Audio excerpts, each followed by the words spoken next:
Vermont. We're often seen as the healthiest state, or one of the top healthiest states. In the area of underage drinking, we are not at the top. In fact, we always show up as having a fairly high-level problem. Prevention for underage drinking in Vermont is a combination of strategies. It starts with looking at the data. We analyze what are the most important areas that we need to address. And then we put together a strategy that has state and local components. Strategies that we found effective are building upon a central theme, but allowing people to implement local action. We found that the most successful approach is interweaving a strategy of working with families and children, but doing that in a context of community coalitions so that we have multi-pronged approaches, working at the school, working with educating parents, and having strong messages. And we've actually seen our numbers decline through the use of multi-pronged evidence-based approaches.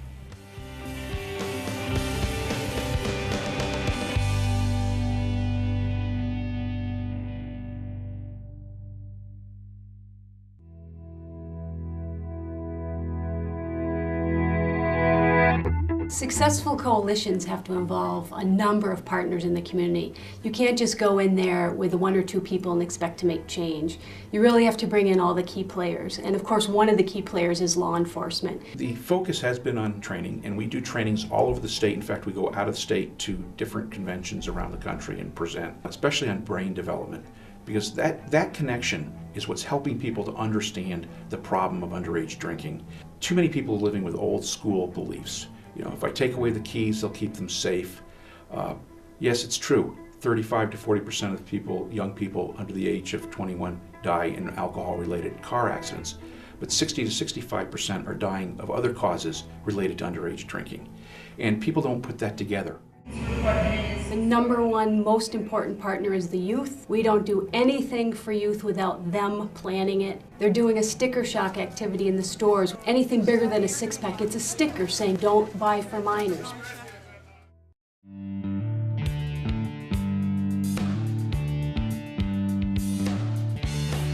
One of the things that I enjoy most when I'm working with youth is teaching them how they can connect to the state level.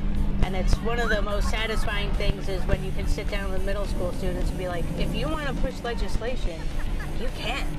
One of the coolest things about Vermont and being a young person in Vermont is that you can really feel your impact here. And I just think that is one of the most rewarding parts of doing this work, is just being able to pass that information on and letting youth know that they can affect change. It was nice seeing all of the House members and senators walking around and having discussions with them about what I do with my group, which is VTLSP, and just coming back out with a better understanding of where they come from. Everyone that came into the game fill out a slip, you know, and they would write their healthy choice, and then at halftime we're like, so-and-so chooses to play lacrosse instead of drink, so here's a sweatshirt. We do a positive outlook campaign, and we started with putting things out and just getting the name out, and then we went along and started to put slogans with it. We started with respect because we didn't want to jump straight to the don't drink, don't do drugs type of campaign. We wanted to start out 85% of BOHS students respect each other. We wanted to be positive. We didn't want to look at the negatives.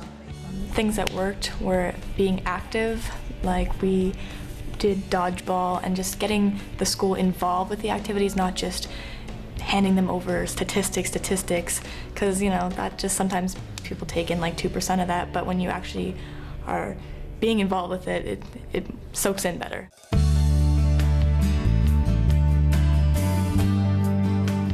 Getting parents involved with preventing underage drinking in Vermont has a lot to do with looking at the current state of addiction and alcohol use in parents.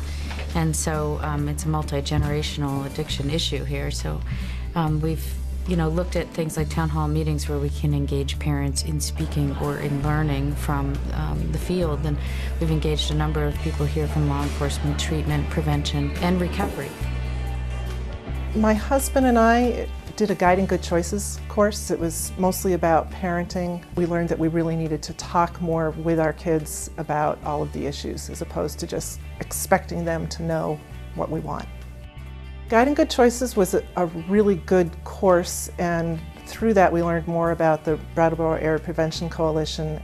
They asked me to join a media committee, and so I worked on that for a year and helped with the Parents Who Host Lose the Most campaign and learned more about what the coalition was doing and more about what we should do parenting.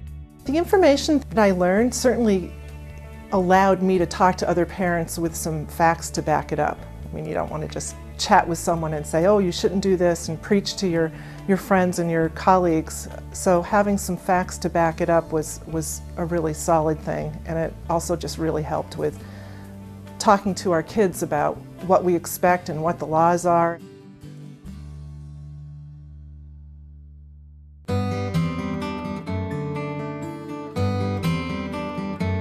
Vermont's Teen Alcohol Safety Program is an early intervention program in that all the individuals, the young people who are caught drinking underage are referred to a licensed or certified alcohol and drug abuse counselor for a screening and assessment. We're working with professionals with a broad range of youth, some of whom may have a substance abuse problem and others for whom it really may be their first time consuming alcohol. This is an early intervention that for some people may lead to treatment. For other people, it leads to an opportunity for education and self-reflection with the family to look at alcohol and its role in our lives. We're a statewide nonprofit organization that puts substance abuse counselors in schools. And they're in K through 12 schools, so they're actually in all age groups. It's a substance abuse counselor that provides prevention and education, early intervention, screening, community work, works with the coalitions here in the state of Vermont.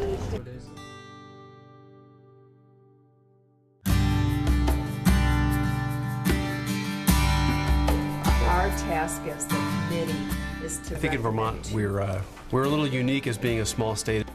We have a group, there's some great leadership at this table that can identify trends that are happening in our communities and form a discussion about policy and about direction on the issues of substance abuse. You know, one of the examples that we talk about underage drinking is that we've made great progress in Vermont in the last decade. When it comes to teen highway fatalities. We see very few these days, and I think that's a real tribute to the people that are around this table because we've realized that not one discipline can do this by themselves. I was an on-the-ground street cop when the drinking age was 18. I saw the carnage. I had to wipe up the blood. I had to pull the kids out of the cars. I had to deliver the messages to the parents that their child has died. I had to do all those horrible things. And you get to a point in your law enforcement career where you say, I've had enough and we need to make some change. Sometimes I think we lose focus of where we've come and how important this really is, that we really need to realize we're talking lives here.